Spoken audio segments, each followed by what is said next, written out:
Okay, this is Mr. Lieberman, and I'm here to talk about Texas Revolution cause and effect. I don't know why I put that picture. It just looked like Texas Revolution. Okay, so let's start by talking about the Battle of Gonzales. It's the first battle of the Texas Revolution. Remember that, the first battle of the Texas Revolution. The Texans, sometimes called the Texians, they won. And gave Texas settlers confidence that they could stand up to Santa Anna's Mexico. Remember, they still want to be part of Mexico, really. They just don't want to be part of Santa Anna and his despotism. The Mexican army was attempting to capture the cannon, and they made the flag with Sarah DeWitt's dress that said, "Come and take it," and they put this cannon on it. Next comes the battle at Goliad in 1835. Don't confuse this with the Goliad massacre that comes later in 1836.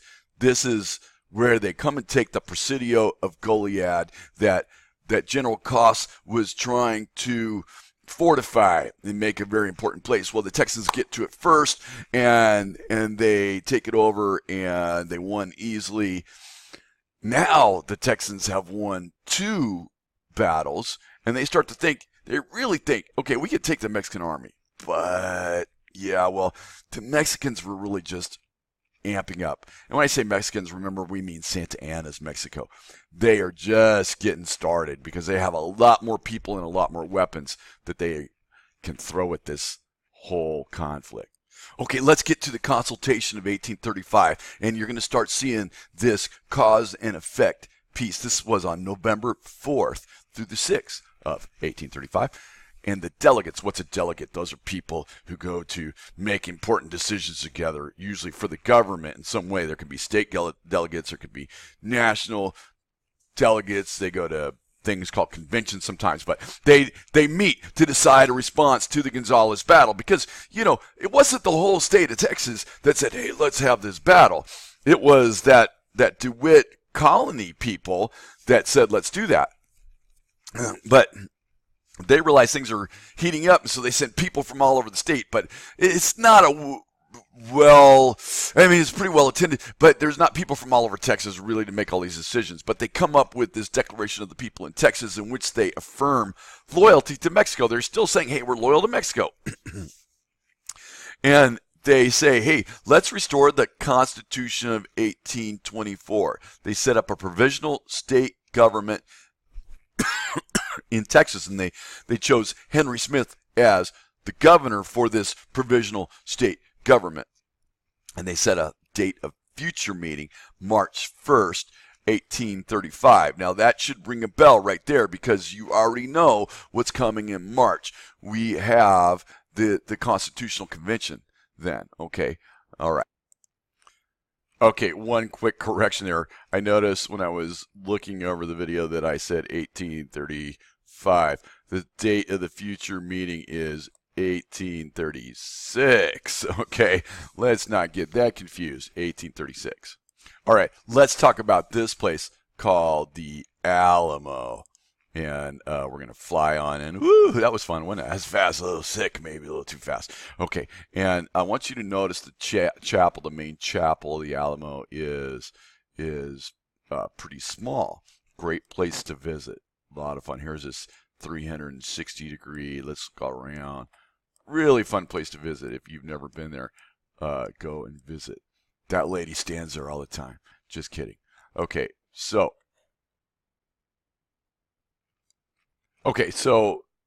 the Alamo, what's the big deal about the Alamo? The Alamo was a mission, and these guys went over there to protect it, kinda.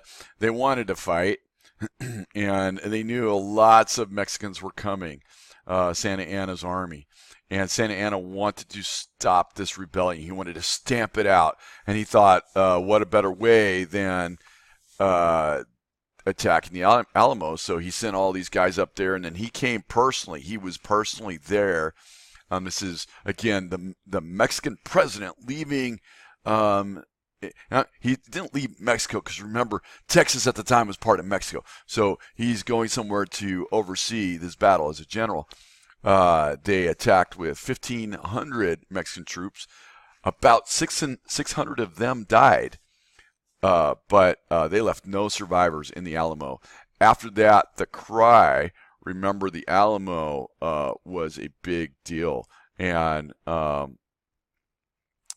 that cry kept encouraging the Texans, also known as Texians, to rally and continue fighting for independence. Well, why do we have an Alamo? Well, because we had the Battle of Gonzales, right? And then we had the Goliad battle. And so Santa Anna's going, wait, we have trouble up there. We're going to go up there and finish it off. But it didn't go that way, did it, for Santa Anna?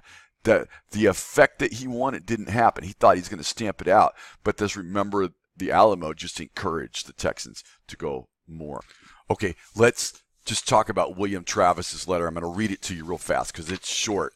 It's from the Commandancy of the Alamo, Behar, February 24th, 1836, to the people of Texas and all Americans in the world. Fellow citizens and compatriots, I am besieged by 1,000 or more of the Mexicans under Santa Anna. I have sustained a continual bombardment and cannonade for 24 hours and have not lost a man. The enemy has demanded a surrender. Otherwise, the garrison are to be put to the sword. I have answered the demand with a cannon shot, and our flag still waves proudly from the walls. I shall never surrender or retreat. I call on you in the name of liberty, of patriotism, and everything dear to the American character to come to our aid with all dispatch. The enemy is receiving reinforcements daily and will no doubt increase to 3,000 or 4,000 in 4 or 5 days. If this call is neglected, I am determined to sustain myself as long as possible and die like a soldier who never forgets what is due to his own honor and that of his country. Victory or death. William Barrett Travis, Lieutenant Colonel Commandment. He used shorthand COMDT. I'm not sure how to say that exactly. Then he says in his PS, the Lord is on our side. When the enemy appeared in sight, we had not 3 bushels of corn. We have since found in deserted houses 80 or 90 bushels and gotten to the walls 20 or 30 head of beeves. Travis. What an amazing letter. But help arrived too late to save the lives of the Alamo defenders. But his words motivated troops and encouraged support for the Texas cause in the United States when they read it later after the fall of the Alamo. Travis became a hero and a martyr for Texas independence. So while this is going on, while all this Alamo stuff is going on, there are delegates meeting to declare independence from Mexico. I mean, this is amazing this is happening at the same time. They also wrote a constitution. So they wrote a Declaration of Independence and they wrote a constitution for the new republic during the next 2 weeks. It's happening at the same time. And part of the reason they get to finish it and get it done is because Santa Anna is busy at the Alamo wasting all those lives. When they finish, they get out of Washington on the Brazos fast before Santa Anna can get to them. And he does have his sights on getting to them. So let's talk about Fannin's surrender. Now, he was in Goliad, and Sam Houston, he knew that there was this huge Mexican army. There were the 1,500 that had fought at Alamo, and they kept getting reinforcements. So he told Fannin, get out of Goliad. Go, retreat. But he didn't listen. He kind of took his time. Part of it is he wanted to save the cannons. And so they were trying to move the cannons so they could use the cannons. And he was supposed to just dump them in Coleto Creek. But that didn't work, and they got tired and whatever. And they were on the plains, the flat plains, and they didn't have anywhere to hide. And they took a nap. And General Ria's men caught up with them, so they woke up to the Mexican army in their faces, and they fought well, but they ran out of supplies, and they had to surrender. Then Uría did the unthinkable. Fannin had no thought that this was going to happen. Uría executed 300 300 men, executed him. Now, some of the Mexicans did not like that Uribe was doing that, and they were letting some of the men escape, but he executed about 300 men. And Fannin asked for a soldier's execution, and I think what he asked is to not be shot in the face, and they didn't listen. They took all his stuff. They wouldn't send anything to his family, and they shot him in the face. And they just they treated them like criminals, the worst kind of criminals. Well, this did not sit well with Texans at all. They were really upset. So then it was remember the Alamo and remember Goliad, and that really steamed them up. The Battle of San Jacinto happens April 21st, 1836. So we have March the 27th was Fannin's surrender, and now April 21st, less than a month later, it's all over for Santa Anna. He advances on San Jacinto. Santa Anna advances on San Jacinto, but is taken by surprise when he slept late. And Sam Houston was leading the Texans, and they defeated Santa Anna's troops in less than a half hour. This was the last battle of the Texas Revolution. So what started in 1835 finishes here in 1836 in April. Santa Anna was found the next day after the battle because he escaped during the battle, and he had changed his clothing to look like a regular guy. So he didn't have all that fancy clothing on that he normally wore. So after the battle at San Jacinto, we get the treaties of Velasco, where David Burnett, the ad interim president of Texas, what's ad interim mean? It's kind of like a temporary position, right?